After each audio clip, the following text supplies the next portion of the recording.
মহামান্য সুপ্রিম কোর্টের নির্দেশে এবং পশ্চিমবঙ্গ সরকারের লাগামহীন দুর্নীতির কারণে চাকরি হারিয়েছেন ২৬,০০০ শিক্ষক ও শিক্ষাকর্মী। এদের মধ্যে একটি বৃহত্তর অংশ রয়েছেন যারা নিজস্ব মেধা এবং শ্রম দিয়ে নিজস্ব যোগ্যতা প্রমাণ করে চাকরি পেয়েছিলেন। নমস্কার। কথা মতোই আমি সুপ্রিম কোর্টে এসে পৌঁছেছিলাম। ১ নম্বর কোর্টে ২৪ নম্বর সিরিয়াল ছিল। ৭ নম্বর সিরিয়ালের পরে হঠাৎ করে ২৪ নম্বর সিরিয়ালে চলে আসে। আমি সেটাতে জানতাম না যে এরকম হতে পারে হঠাৎ করে। যাই হোক, আমি জায়গা মতো পৌঁছেছি, ঠিকঠাক করেই পৌঁছেছি। তো সেখানে আমার কেসটা শুরু হওয়ার সাথে সাথে ওনারা আমার কেসটাকে নিয়ে নিজেদের মধ্যে অনেকক্ষণ আলোচনা করলেন, দেখলাম। তারপর আমাকে বলতে দিলেন। সব কিছুই আপনারা দেখেছেন, এখানে আপনাদেরকে নতুন করে বলার কিছু নেই। ওনারা আমার কথাগুলো শোনেনি, সোজা কথা আমার কথা শোনে। আমি যেটা রেডি করে নিয়ে আসলাম তার অ্যাটলিস্ট 30% যদি আমি ডেলিভার করতে পারতাম তাহলে হয়তো ওনারা আর একটু কাইন্ড হতে পারতেন। তো সেই সুযোগ আমাকে দেয়নি।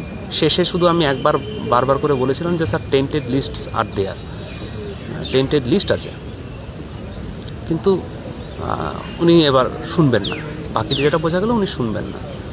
তো প্রিডিটারমাইন্ড ছিলেন কিনা আমি জানি না,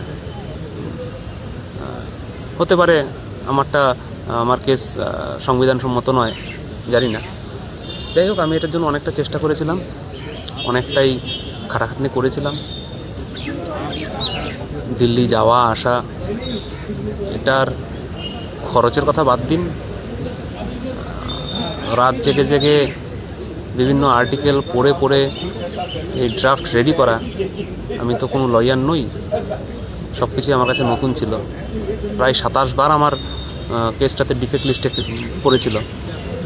সেগুলো ওভারকাম করে নিয়ে এতটা দূরে এসেছি। তো আমার এক্সপেকটেশন আর একটু বেশি ছিল যে কিছু হোক না হোক অ্যাটলিস্ট আমি আমার কথাগুলো তুলে ধরতে পারবো, অন্তত চিফ জাস্টিসের কোর্টে যখন আছি। সেটা পারলাম না, আমার ব্যর্থতা। যাই হোক, সেখানে ২৫ নম্বর সিরিয়ালে একটা পিআইএলে করুণানন্দী ম্যাডাম ছিলেন। করুণানন্দী ম্যাডাম ওখানে আমাকে যথেষ্ট হেল্প করেছেন। আমি ওনার কেসের সাথে যুক্ত না হওয়া সত্ত্বেও, আমি ওনার কোনো কিছুতে পার্টি না হওয়া সত্ত্বেও, উনি একজন বাঙালি হিসাবে বা একজন ভালো মানুষ হিসাবে বা একজন লয়ার হিসাবে উনি কিন্তু আমার ওখানে পাশে দাঁড়িয়েছিলেন। এবং এটা ডিসমিস হয়ে যাওয়ারই কথা ছিল, ডিসমিসই হওয়ার কথা ছিল। উনি সেটাকে হাইকোর্টে ফেরত পাঠানোর জন্য অনুরোধ করেছেন। এবার আলটিমেটলি হাইকোর্টে পাঠিয়েছে কিনা সেটা অর্ডার এলে আমি বুঝতে পারব। যাই হোক, আমার ইচ্ছে ছিল সুপ্রিম কোর্টেই ব্যাপারটাকে যা করা। এখন হাইকোর্টে যদি আসে, সেই ক্ষেত্রে হাইকোর্টে মুভ করব কি না, কীভাবে মুভ করব, আদৌ হাইকোর্টে গেলে কোনো লাভ হবে কি না, সব কিছুই আলোচনা সাপেক্ষ। যে আশা নিয়ে এসেছিলাম, যে চেষ্টাটা করেছিলাম, আরেকটু সুযোগ পেলে হয়তো আরেকটু ভালো লাগতো। অ্যাটলিস্ট যদি অ্যাডমিশন করানো যেত, সে অ্যাডমিশন করানোর পরেও হেরে যেতে পারতাম। কিন্তু একটা জিনিস সত্যি, যে আমাদের সাধারণ জনগণের কাছে বিচার পাওয়াটা খুব কঠিন। ঠিক আছে, আমরা সাধারণ জনগণ কিছুই বুঝি না। সবাই আমাদেরকে ধরে নেয় যে এরা কিছু জানে না,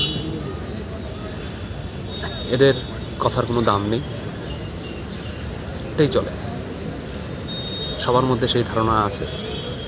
যাই হোক, উনি আমাকে বাংলা হিন্দি সব কিছু বলার সুযোগ দিয়েছিলেন, যেভাবে খুশি আপনি বলুন। কিন্তু আমি যদি আমার কথাই না বলতে পারি, সেটা বাংলা হিন্দি ইংলিশ কি যায় আসে।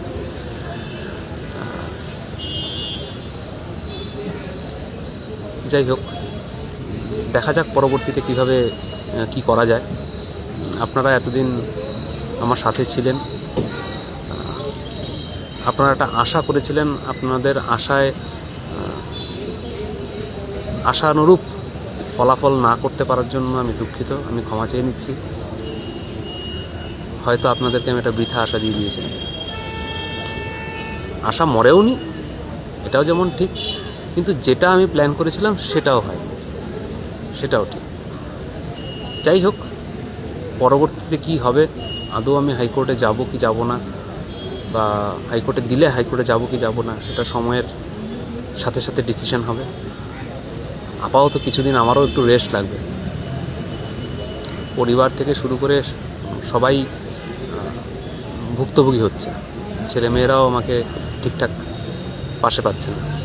তা আপাতত তো হাইকোর্টে গেলেও এখনই তো আর সেটার কেস উঠে যাবে না, একটু সময় নিই, একটু ভাবি, তারপর। সবাই ভালো থাকবেন, সুস্থ থাকবেন, নমস্কার।